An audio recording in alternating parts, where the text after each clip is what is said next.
A pleasant day, dear audience. You are going to witness an English skit at this moment. The skit is about how human relations are falling down these days. As we all know that our parents take a lot of care for us and always work hard for our bright future. In return, it is our responsibility to look after them when they grow old. Unfortunately, some people forget all the love and affection showed by the parents and ignore them. It is really painful for such parents. Now, we have a humorous skit named The Dear Departed, written by the famous English dramatist William Stanley Houghton. In this play, the two daughters of an old father think that he is dead and start dividing his belongings between them. Surprisingly, the father is not dead. He just falls asleep because of a mild headache. He gets up from sleep and comes down. The two sisters are in great shock. What happens then? Let's watch and enjoy this funny skit.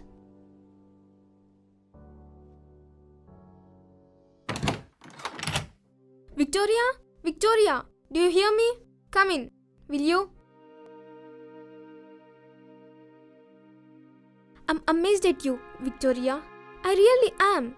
Be off now and change your dress before your Aunt Elizabeth and your Uncle Ben come. It would never do for them to find you in colors with your grandfather lying dead upstairs. What are they coming for? They haven't been here for ages. They are coming to talk over poor grandpa's affairs. Your father sent them a telegram as soon as we found he was dead.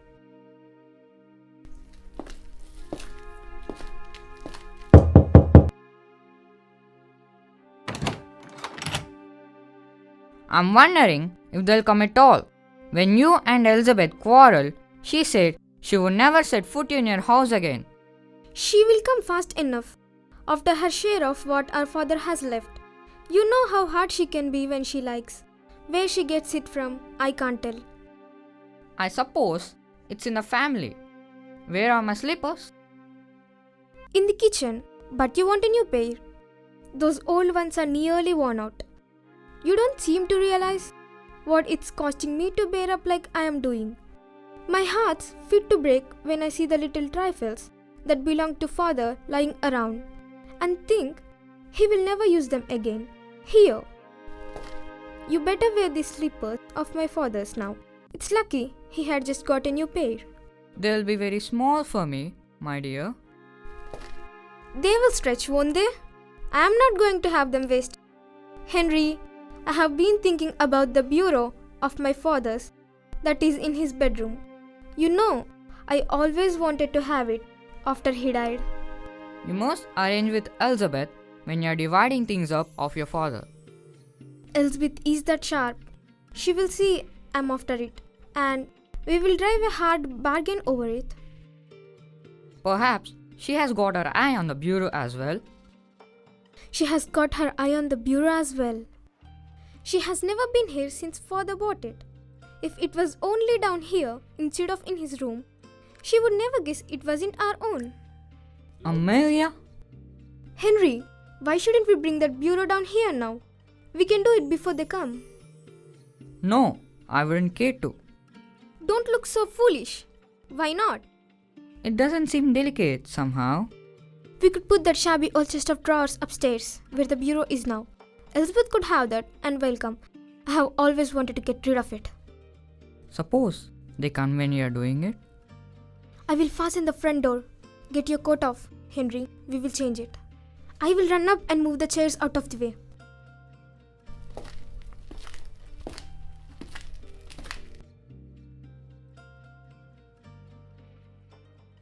Why did you remove your coat, father?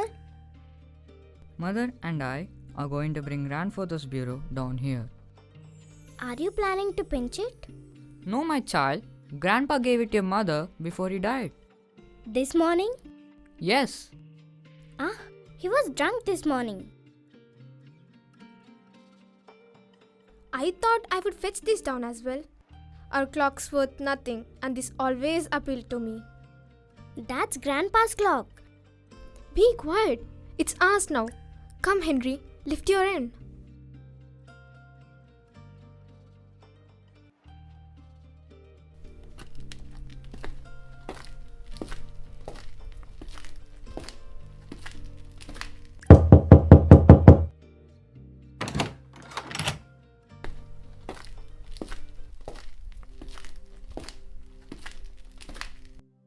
Well, Amelia, and so he has gone at last.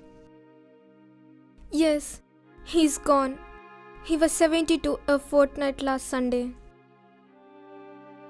Now, Amelia, you mustn't give away. We have all got to die, sometime or other. And now, perhaps you will tell us all about it. Father had been merry this morning. He went out soon after breakfast to pay his insurance. My word, it's a good thing he did. He always was thoughtful in that way. He was too honorable to have gone without paying his premium. And when I came in, I found him undressed, sure enough, and snug in bed. And when we had finished dinner, I thought I would take up a bit of something on a tray. He was lying there for all the world as if he was asleep. So I put the tray down on the bureau, on the chest of drawers, and went to waken him. He was quite cold. Well, will you go up and look at him now, or shall we have tea? What do you say, Ben? Well, I'm not particular. Well, then, if the kettle is ready, we may as well have tea first. One thing we may as well decide now is the announcement in the papers. I was thinking of that. What would you say? Well, we'll think about it only after tea, and then we'll look through his bits of things and make a list of them. There's all the furniture in his room. There's no jewelry or valuables of that sort. Except his gold watch. He promised that to our Jimmy. Promised your Jimmy? I never heard of that. Oh, but he did, Amelia. When he was living with us, he was very fond of Jimmy. Well, I don't know. Anyhow, there's his insurance money. Have you got the receipt for the premium he paid this morning? I have not seen it. Mother, I don't think Grandpa went to pay his insurance this morning. He went out. Yes, but he didn't go into the town. He met old Mr. Tattersall down the street and they went off past St. Philip's Church. Do you think he hasn't paid it? Was it overdue? I should think it was overdue. Something tells me he hasn't paid it. The drunken old beggar. He has done it on purpose, just to annoy us. After all I have done for him, having to put up with him in the house these 3 years, it's nothing short of cheating. I stayed with him for 5 years. And you are trying to turn him over to us all the time? But we don't know for certain that he hasn't paid the premium. Victoria, run upstairs and fetch that bunch of keys that's on your grandpa's dressing table. In Grandpa's room? Yes. I'm afraid I don't like to go. Don't talk so silly. There is no one who can hurt you. We will see if he has locked the receipt up in the bureau. In where? In this thing? Where did you pick that up, Amelia? It's new since last I was here. Oh, Henry picked it up one day. Mother, Grandpa's getting up. What? What do you say? Grandpa's getting up. The child is crazy. Don't talk so silly. Don't you know your grandpa's dead? No, he's getting up. I saw him. Shh! Listen!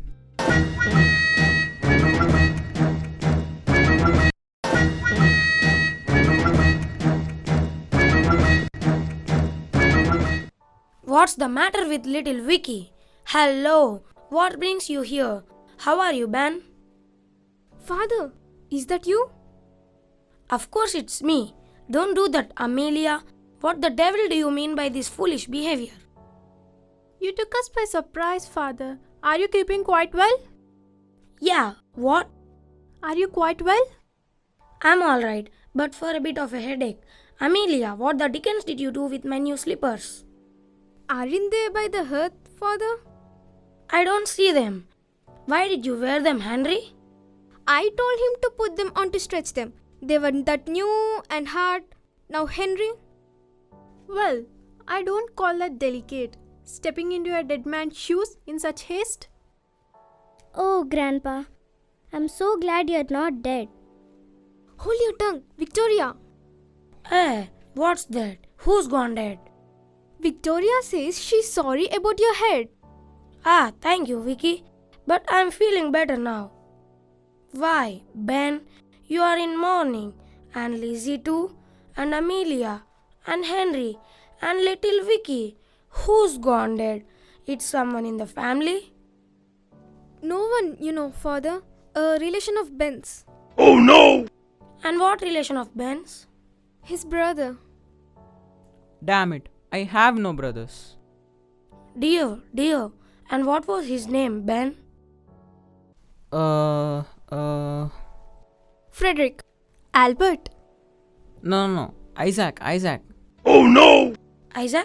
And where did your brother Isaac die?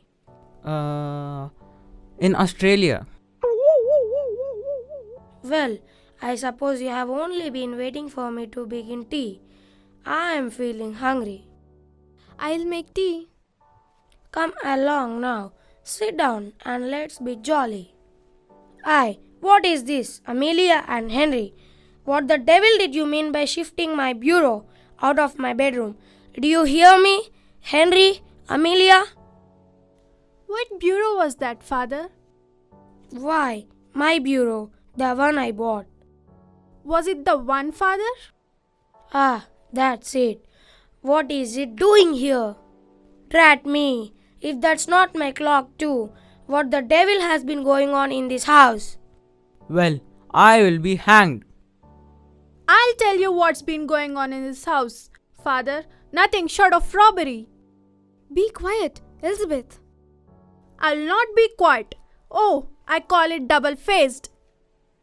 Now, Elizabeth. And you too. Are you such a poor creature that you must do every dirty thing she tells you? Damn it all. Will someone tell me what's been going on? Yes, I will. I'll not see you robbed. Who's been robbing me?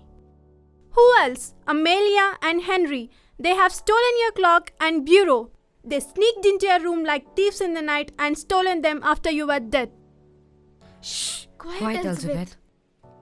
I will not be stopped. After you were dead, I say. After who was dead?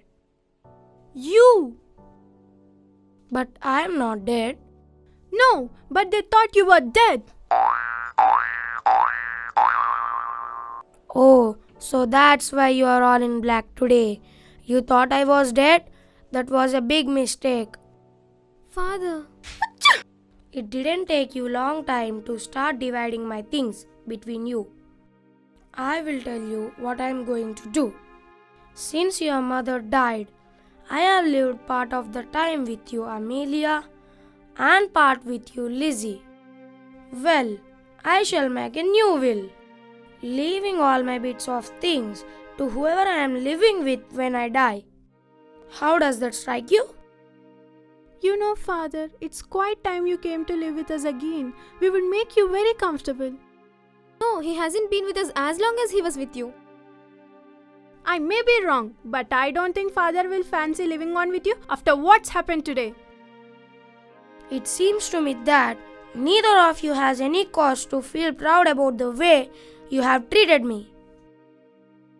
If I have done anything wrong, I'm sure I'm sorry for it. And I can't say more than that too. It's a bit late to say it now. Neither of you cared to put up with me. No, father. Hey, you both say that because of what I have told you about leaving my money. Well, since you don't want me, I'll go to someone that does. Come, Mr. Merriweather. You have got to live with one of your daughters. I'll tell you what I got to do. On Monday next, I have got to do 3 things. I have got to go to the lawyers and alter my will, and I have got to go to the insurance office and pay my premium. And I have got to go to the St. Philip's Church and get married. What? Get married? He's out of his senses. I say I am going to get married Who to? to Mrs. John Sharks, the owner of Ringo Bell's pub. We have had it fixed up a good while now, but I was keeping it for a pleasant surprise. I felt I was a bit of a burden to you, so I found someone who would think it a pleasure to look after me. We shall be very glad to see you at the ceremony.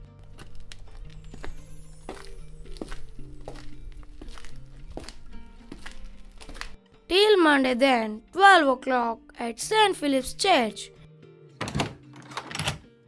It's a good thing you brought the bureau downstairs, Melia. It will be handier to carry it across to the Ringo Bells on Monday. Oh no! Grandpa's wedding? What a fun!